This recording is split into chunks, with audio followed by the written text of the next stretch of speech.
This is Social Leopards. I'm Bea. And I'm Beth.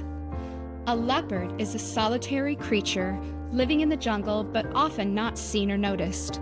Are you a solitary creature trying to navigate the social jungle? This show explores loneliness and the many ways forward. Welcome to Social Leopards. Hello, everybody. Welcome back. I am Beth. And I'm Bea. And today, it's just us. Yes. Fun! For season 3. And Woo-hoo. We are going to be talking about emotional wounds. And today our focus is on abandonment wounds. So I did a little bit of research before we got going on this. And I wanted to know how this concept of emotional wounds had actually started. And I thought I was going to get some book from the 70s or the 80s and learn that emotional wounds was a relatively new concept. And I was very wrong.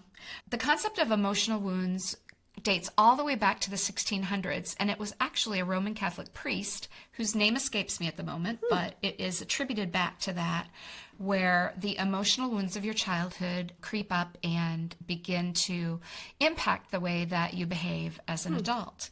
And the importance of recognizing and addressing the emotional wounds of your past is actually just historically known to be something that we should all be aware of and able to find our healing journey on over time. So I found that very interesting because I don't think that even as I was growing up that self-help, or I've certainly never heard anything about emotional wounds from your childhood. I never heard that term. Or even connected to the church. Or in connected a way. to- We talk about sin, we talk about forgiveness, we talk about obedience, but I rarely have heard, in being a recovering Catholic, I've rarely heard the term emotional wounds connected to religion. I don't think I've ever heard it, so that's fascinating. Yeah, it is. It's a very apparently progressive individual who came up with this. Yeah, and I think across all religions there are certain similar ties to kindness and compassion and those types of themes. So it makes sense to me. But anyway, that was just my little opening factoid to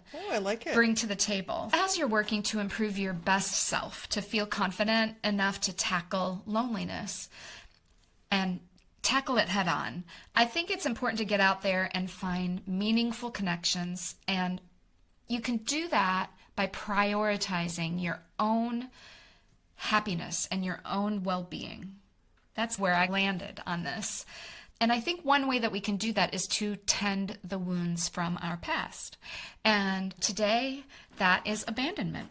And I think it shows up in a lot of different ways. I think it does. Yeah, you're right. I think that's a big reason why people react the way that they do, because they have been abandoned or felt abandoned in the past, and then they react in certain situations, maybe in a negative way, or perhaps draw people away from them because of those unconscious feelings. Because it's always unconscious. I'm going to read a little something here. So an abandonment wound forms when a child experiences significant loss or absence of a caregiver, whether physically or emotionally. It can cause attachment issues, anxiety, and a deep-seated fear of being alone. So all three of those things are pretty deep, right?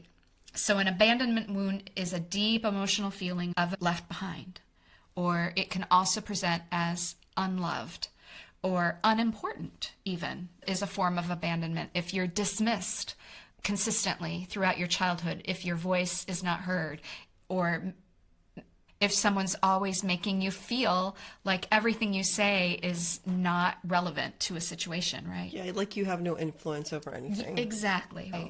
So did you experience any abandonment, do you think, as you were growing up, or is that not one that you dealt with? So I would say neglect and rejection. Probably neglect, because my parents were always working. And I think I'd mentioned, maybe I mentioned in an episode, a prior episode, that at one point I thought, even though my parents weren't divorced, I almost felt like a child of divorce, because every summer my parents worked and we were with my grandparents who took care of us for 4 months almost. And on occasion my parents would come on the weekend. It was 100 miles away. We stayed upstate New York, but sometimes they couldn't come. And looking back, I never thought about that, but I thought that's really odd. We accepted it, my brother and I did. We had friends, but I look back and that was abandonment. It was, I'd say, bordering on neglect. I don't know about rejection, but definitely neglect. Because, but it was circumstantial neglect. I don't think it was conscious neglect. Gotcha. They had to work. We were lucky we could at least be with Grandma and Grandpa, but Yeah, yes. absolutely. Some of the common signs that might indicate you have an abandonment wound, as we've been discussing, include that fear of rejection. And sometimes that is going to present as a constant worry about the people that you care about and that they might actually leave you and not come back, right? I feel personally that also is when it's difficult to establish friendships, or you're afraid to put yourself out there because of fear of rejection. And that's another thing. If you experienced, I think the closest thing I have is that because I moved around a lot, it was hard to make those connections in the first place because I was going to be the one who abandoned. But it was still a wound that impacted me, because as I started to become more aware as I grew up, it became harder and harder to put myself out there and to socialize. I knew that it was temporary, and that was really hard. And how many times did you tell me that you moved before you were like in college? Oh gosh, I'd have to count, but it's 7 or 8. Okay. Yeah. Okay. And that's not a lot of time at each location to be able to establish any kind of a long-term bond with someone. But you still did, because as the second one of those signs is low self-esteem, you must have had a pretty good self-esteem so that you were able to try at least. Yeah, I think it ebbed and it flowed over time, honestly. I don't think I was aware of it as a young child, and so it was easier for me to bounce back as a younger child. But everyone experiences awkward years in their, I don't know, preteens and teens, when you start to just become socially aware, right? And kids start to become a little bit more mean-spirited. Yes. And when you're the new kid, you're going to be the subject of things that are not completely nice in a school environment, right? Yeah. You're going to maybe be subject to bullying, or maybe be subject to just feeling ostracized. Yeah. Low self-esteem is feeling unworthy or feeling not good enough. Did you ever feel not good enough when you were growing up? Oh, yeah. I think there was a lot of feelings that were related to being not typically American, being like in between American and Ukrainian, and not understanding all the norms, and just feeling that I was missing something. Maybe I was less prepared. I didn't have the best outfit or this. So yes, for sure.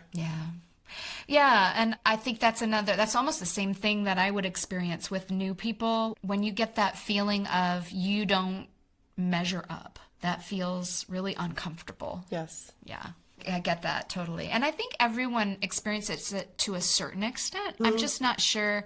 I think people with cultural differences experience it to a much greater extent. Yeah, I'd say it was better when I was with my ethnic group. It was probably more prevalent, or I felt it more when I was with, my American quote unquote friends, although we're not really all American. We all come from somewhere, but the ones that didn't speak Ukrainian. So another way that abandonment wounds could present themselves is a feeling of distrust. Being able to trust others is important to establishing strong relationships. Yep. So if you can't do that, then the quality of the relationship can be low quality. That's true. Or unstable, right? Yes. By definition. I know that's what happened to me as I started to age, is that my relationships were a little more tenuous, because I knew I would be the abandoner rather than being the abandoned one. So it's a different form, but the wound was still there. I don't know, it's probably some other wound, but that's the closest parallel I can draw. And I think my parents were just, you'll adjust, you'll adapt, you'll be fine. That's what parents do, right? Yeah. They just have to move on. They're busy. Just move on. Yeah. But no real acknowledgement of how hard it is to pick up and move away. And it wasn't until I was an adult when I was talking to my mom, and she absolutely hated every move, except for the one where we ended up moving really close to where her parents lived. Of course, that makes sense. Was she close to them? Oh, yeah. Oh, then they gave her some support. So I feel like that would have been an impetus to move there, or be happy to move there. Exactly. Yeah. But I was not consciously aware. I'm sure there was some kind of subconscious, because there was a little bit of turmoil sometimes in the relationship where mom wouldn't be super happy. And I think that was over some of these moves. I feel like we didn't have the greatest communication growing up. My dad, I love him dearly with all my heart, even now. And he's not been on this earth for a while, but he was very passive, and he loved to just be the person to say everything's going to be okay. And everything was brushed under the rug. Didn't really talk about our feelings. I Yeah. think my father's the same way. Yeah. So It not must talking. be a cultural thing. Yeah, it could be. I don't know. But not talking about feelings doesn't really help when you're actually feeling pain. No, it doesn't. So another common sign that you might have an abandonment wound includes emotional instability. That's experiencing intense and fluctuating emotions. I think we all feel that sometimes. Yeah, definitely. Right? Especially if you're not having the best day, when you're tired or you're sad because something happened and maybe you haven't been able to decompress, so you're taking that, or something happened at work and you come home and you're just not feeling good, you're stressed out. Another one is anxiety and depression. So that can be an outcome of how your emotional wound is presenting itself. That can especially be important in relationship situations. And it's a good idea to think about how you're feeling and take inventory and do something about it, because you are going to be you're going to be putting that onto your family and affecting them with that emotion unwittingly if you don't address it, and probably create problems unnecessarily or get into fights that you maybe wouldn't want to. Yeah. And I think that comes from self-protection, right? I think that's probably the factor that we all want to preserve our emotions to the greatest extent possible. Yeah. So all of these things start to pile upon one another. They do. Oh, and this overreaction to minor issues is another one. I feel like that happens a lot when you're extremely stressed out. You're just so stressed that you're just then overreacting things you would never even react to in the past. Do you think that overreaction has to do with, I want to get on top of this situation before it gets a hold of me? Possibly, but I think maybe. But I think if you're going to be proactive, I don't think you would overreact because you'd be preparing. It's more like things build up and you haven't addressed them, and then you just blow up. Ah, I see what you're saying. Yeah, I think you're right. So, I wasn't really sure how to interpret that one, but another problem that can creep up is avoidance of intimacy. So difficulty getting close to others or avoiding deep connections. And that deep connection is where you're at risk, right? And you're at your most vulnerable, because if you have that fear of being abandoned, I think that's where that sets in, right? Yeah, I think so. I think that's, that makes sense. And then the last one on our list, of course, is chronic loneliness, and is one of the reasons that we picked the abandonment wound to talk about. Yeah. It is a lonely place to be, to feel abandoned and to feel like you are not loved. And it makes it very difficult to walk into a social situation and feel confident. Yeah. And so that's just really rough. Okay, so that's all of the signs and symptoms of what could be perceived as an emotional wound. But more importantly, we want to talk about what can heal this wound. And it's, of course, a very deeply personal journey. Right. But here are some strategies that might help as you are on a journey of self-discovery and healing from an abandonment wound. Do you want to start us out? So we already talked about self-awareness. Developing self-awareness, we talk about that, how it's affecting your relationship, mindful practices, meditation, therapy is another good one. And I think when you look for therapy, you can go on Mental Health America, and there's also BetterHelp, and you can specifically Google abandonment or loneliness, and you can find people who are really expert in that field. Yeah, I agree. And when you're working on self-awareness, I think an often used strategy, and one that we offer up a lot of, is journaling, right? Meditation can be helpful. Those mindfulness practices that you already talked about. And that can help you understand, learn how to manage those emotions that you feel. And of course, building healthy relationships, we've talked about that, I think, many times. Surrounding yourself with supportive, positive people to counteract those feelings of abandonment and help you feel secure. Yeah. Self-compassion, of course, is so important. Being gentle with yourself is so essential to making sure that you're tending to your wounds and making sure that you're addressing the pain that you feel. It takes time. It isn't like just, I recognize that I have this abandonment wound. Tomorrow I'm going to feel better. Yes. Yeah. And the boundary one, that's huge, setting boundaries, which is really tough. I'd say that is something that's hard for me sometimes, especially in ethnic families. There's a big like a big emphasis on taking care of your family and sometimes going above and beyond even when you can't. And that's something that is a big, sometimes struggle for me, but it's an important skill, I think, to be able to set healthy boundaries. And you said something a while back that I want to bring back to the forefront that addresses both of those things, both the self-compassion and the setting boundaries, is when you're having negative thoughts about how you feel, one of the things you can do is turn it around and think, would I say or think these things if it was a friend of mine that was coming to me with the same problem? How would I speak to that friend? Yeah. Because often we are our own biggest critics, right? Yes, for sure. And so we need to think about how we would address that same pain if I was someone else. Yeah, so that's true. Putting yourself into somebody else's, like changing positions. It's true. Yes. When you're giving somebody else advice, it's always better advice. Almost saying, okay, what advice would I give my friend? And then I should take that same advice. Yeah, yes. I was talking to someone earlier today, actually, and they were down on themselves and they were feeling not very compassionate towards themselves. And I used an example of a time when I didn't feel great about my weight and the way I looked and how I'm starting to look older. Join the and club. then immediately the person shifted and they were like, I think you look great and you're so hard on yourself. You shouldn't be so hard on yourself. And I took that moment to say, you're right. I shouldn't be so hard on myself. So why are you so hard on yourself? There you go. Like I turned it around a little bit. Yeah. And it's so easy to shed negative feelings upon yourself and then be compassionate with others. So why don't we spend that time being compassionate with ourselves? I just don't get it sometimes.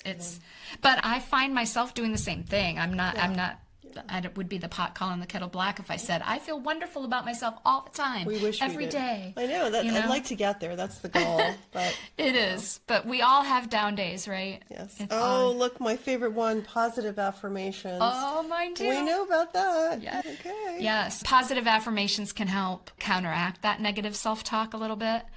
Because guess what, everybody? You are worthy. And you are the best. Yes. And you will do the best. And you will always be at your best. Yes. And you're enough. Yes. Just the way you are. That's another conversation I had recently with someone about how they were feeling down on themselves. And I'm like, but I appreciate everything about you just the way you are. Why do you feel like you have to change? It's okay. Yeah. But everyone, we perceive ourselves differently than other people perceive us. So it's good to get another view. Somebody saying, hey, it's not as bad as what you're thinking. Did you think about this? Oh, yeah, exactly. So the last one, would you want to do it or you want me to? Engaging in activities you love. Yes, I love tennis. I love skiing. I love social activities. What else? There's so many things. Eating's fun. Eating isn't actually an activity. So I think the bottom line is participate in activities that bring you fulfillment and joy. Yes. Fulfillment, like food-wise? Yes. Yeah, that's a great Chocolate. word.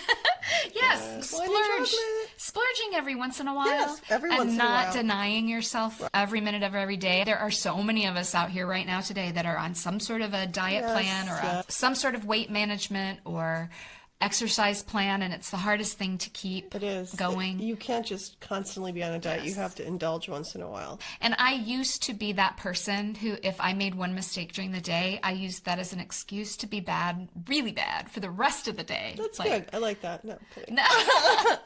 And so now what I do is I pick myself up and I dust myself off and I just start from go again. And I'm like, okay, that was a moment and I'm not going to beat myself up about that moment. And gosh, was that ice cream good or whatever it is. And my favorite hope you food, enjoy it if you have that moment. Yes. Just so you know, my favorite food in the entire world is cake. Preferably like wedding cake. Wedding cake? But I can only go to so many weddings in a year. That's right. So and use that as an excuse. What flavor? Just like any vanilla, chocolate? Vanilla wedding cake. I mean, like vanilla. wedding cake. Okay. I don't know. I'll eat almost any kind of cake as long as it doesn't have a coconut on it. Okay. What about that, what is it, the tres leches cake? Yes. I love that cake. Tiramisu? Oh. Now I'm getting hungry. Okay. But good to know. Having those moments of enjoyment over something that might be a little decadent or retail therapy, as long as you can pay pay it back, afford it. Yeah. We don't want to get too crazy and say, hey, go max out a credit card. That's not a good idea. No. But to buy yourself a little something. For sure. If you do lose that 10 pounds, then, go buy that shirt that you were looking at that looked horrible last time you tried it on. Right. It might look better this time. And then you can reward yourself with putting on that shirt and feeling happy about it. I don't know, whatever it is. Yeah. But bottom line is, when we are feeling that pain of abandonment, we need to do these things that are kind to ourselves and remind ourselves who's in charge of our happiness. Yeah. That's a very good point. We are always in charge of our happiness. People can enhance our happiness, but you cannot expect someone to make you happy or sad or whatever. You have to do it for yourself. Right. So finding that safety and security inside of you is the most important thing that you can do for yourself. And when you start to feel confident in that, then you draw others to you who also are seeking that same feeling of comfort and confidence. And it is the hardest thing to do, but it is worth the journey. Yep, I agree. Yeah. And I think that is all we had to say on that topic today. Yeah, I think we've said it all. Yes, we have. So until next week, everybody, have a good one. Take care. Hey, social leopards, don't slink back into the jungle quite yet. We have 2 important messages to share. First, remember to like this episode, drop us a comment, and if you haven't done it yet, follow this show or subscribe to our YouTube channel. You can reach us on social media. You can also email share@socialleopards.com to contact us privately. All links are in the show notes. We love and appreciate hearing from those who listen to the show. Second, we want you to know that this show is not intended to be a replacement for professional therapy. If you are struggling or if you need to interact with another person, check out the show notes for resources. Thanks for listening.